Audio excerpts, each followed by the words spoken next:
Hey everyone, today we'll be exploring this lab from PortSwigger named Exploiting Path Mapping for Web Cache Deception. So I have this open up in my Chrome browser and I have my Burp Suite running as well. So we're going to look at how the headers are passing through in the request. So first let's log in with the user we are provided with, that is Weiner Peter as always. So we have the intercept on here.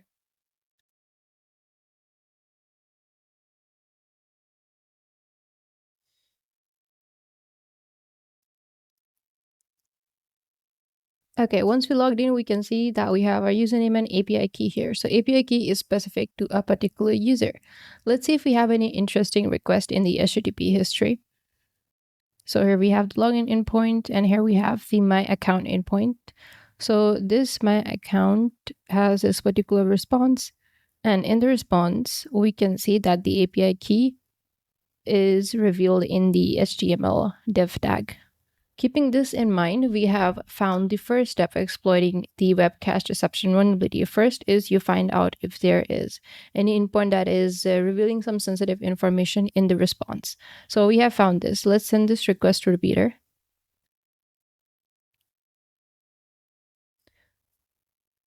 Send the request. Here we can see the header cache control. So it means it's getting cached, so we can try adding some cache key here to cache this response. For that, we can add a particular parameter or path, anything. Let's just add a path abc.js.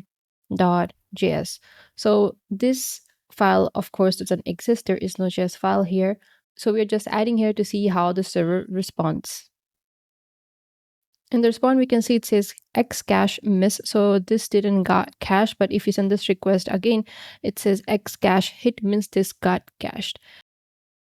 Scroll down, we can see that the API key is revealed here. Means this particular response is getting cached for this cache key that is abc.js.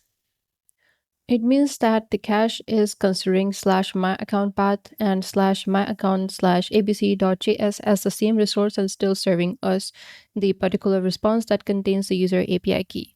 To exploit the cache deception, web cache deception attack here, we first need to add a unique hash key here. Let's say xyz.js. Now I just have to copy the URL. Keep in mind not to send this request because we want this fresh cache key. We want the victim user to cache this response to the server so we can see their API key once we visit that URL. This is what I mean by that. So once we copy this URL, let's go back to the lab. In the exploit server, we are going to add our exploit here like this.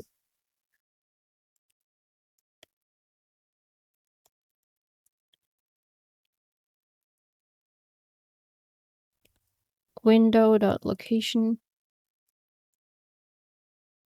And then we're going to add the particular URL that we copied.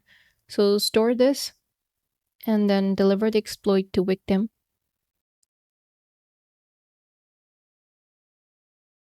And now we just have to try access this URL and see if it's working or giving us the different API key for a different user. Okay, so we are getting the API key for user Carlos now.